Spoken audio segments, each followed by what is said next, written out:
Okay, I'm back here after a while just to report on a nice paper I found, which is kind of a meta review of climate sensitive infectious diseases and how they may get triggered by extreme events.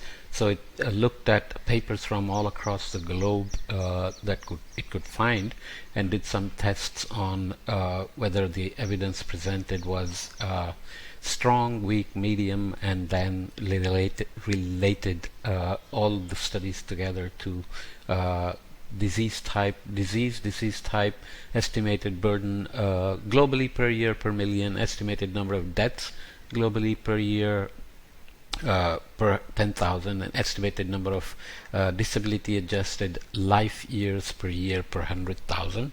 You can look up what that is. Basically, when you get sick, the morbidity affects your life years, so that's computed using some methodology that is quite common. So here we are looking at waterborne, vector-borne, zoonotic diseases, and obviously they range from diarrheal diseases to dengue, malaria, typhoid, cholera, leptospirosis, hepatitis E and A, leishmaniasis, Lyme disease, chikungunya, Zika, schistosomiasis, and Rift Valley fever. And these are the various numbers. You expect that number of deaths is going to be typically smaller than estimated number of dailies, but you have to be careful that this is per 10,000, this is per 100,000. So usually people are left disabled as an outcome, rather than fewer people may be dying than being left disabled in this daily sense. Okay, so I won't go through all the numbers, but you can see that the number of deaths can be sometimes uncertain or not available, and can be very high. Like schistosomiasis has a estimated number of deaths globally per year per 10,000 is at 200,000, and estimated number of dailies is 17 to 45.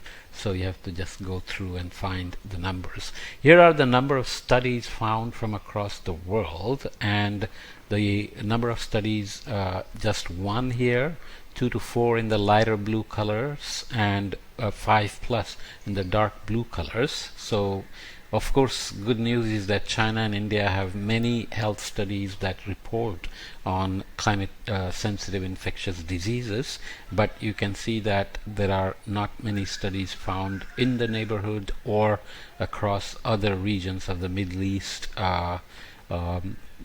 Africa and South America is largely missing, Central America, and surprisingly even the European studies are not here, but some studies from Australia include. So when we think about COVID, the pandemic, or the monkeypox that's going around now, it's clear that collecting data and sharing data on infectious disease is going to be very critical as we go forward, because of the global meteorological and physical connectivities. People can fly around, winds can carry pathogens as well, and so on.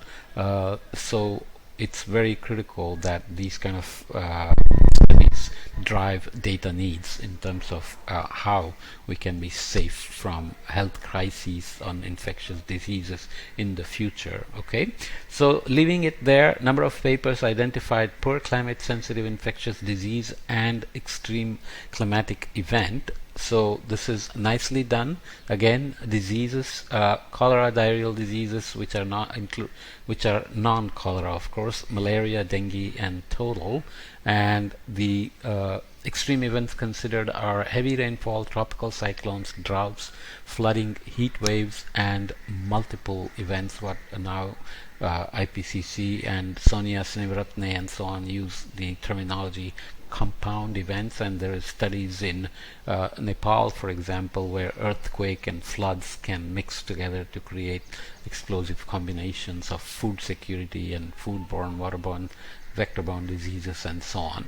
And the color coding here is evidence is either low or the agreement and evidence are both high here.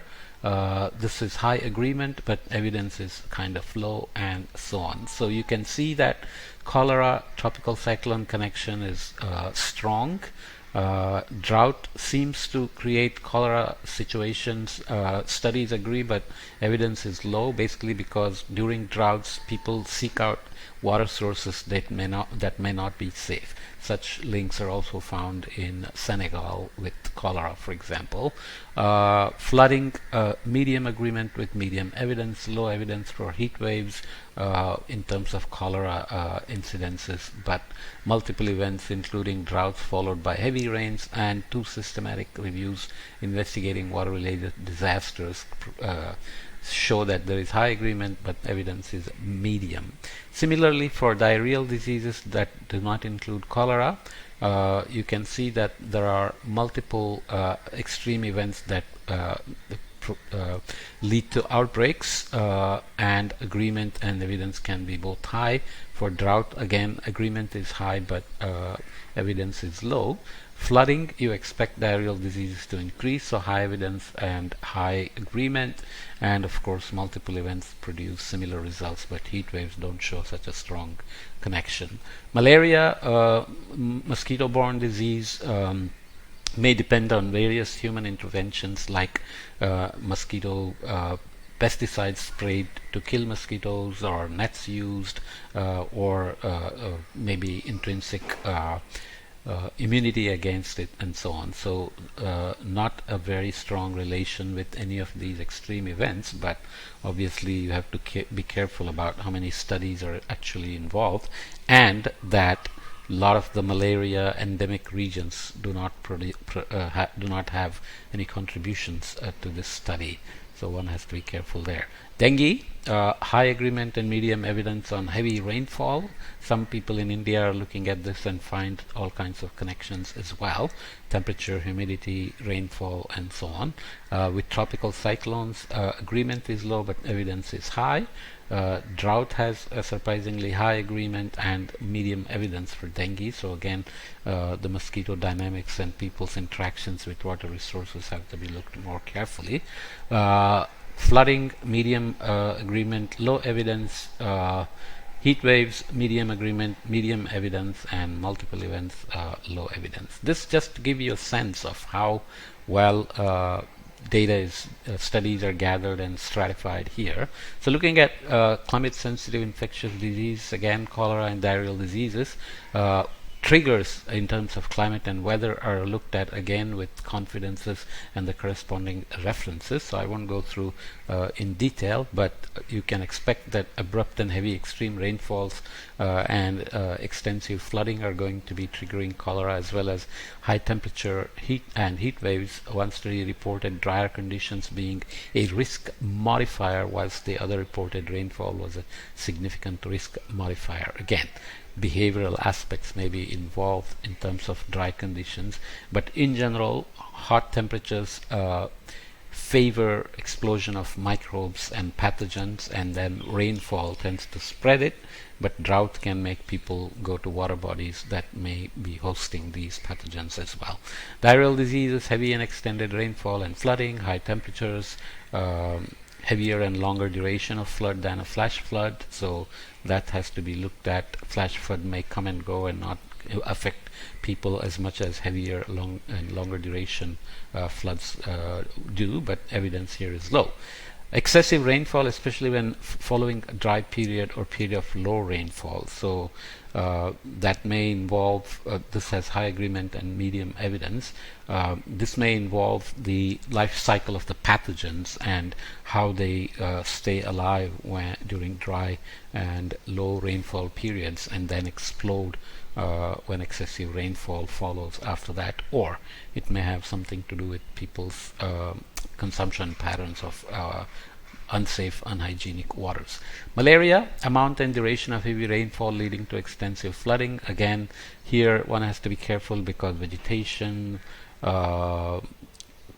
ponding of waters, mosquito life cycles, etc., all, and human behavior, of course, are all going to play roles, but nonetheless correlations show high agreement and high evidence. So you can still produce no regret decisions based on forecasts at subseasonal to seasonal time scale with these kind of empirical relations. So I have a whole course on S2S, subseasonal to seasonal predictions and applications.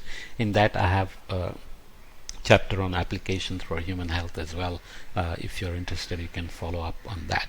So dengue, again, extreme heavy rain, above normal temperatures, or drought followed by extremely high rainfall with 1 to 3 month lag time.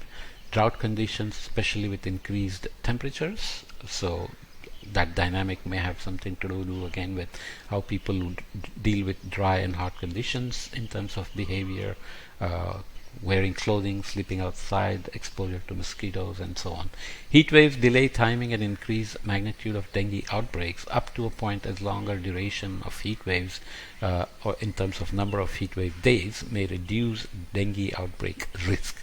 This again may be intervened or confounded by mosquito population dynamics.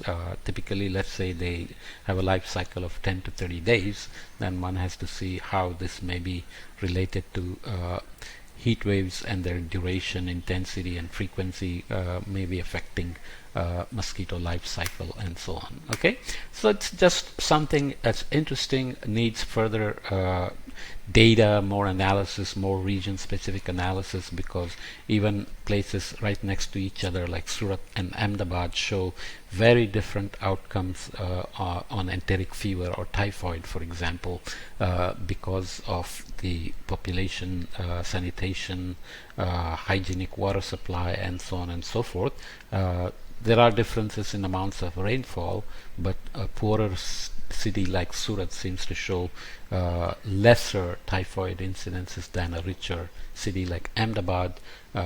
More slum population in Surat and less so in Ahmedabad. So you can see how multiple things can determine the net outcome of infectious diseases.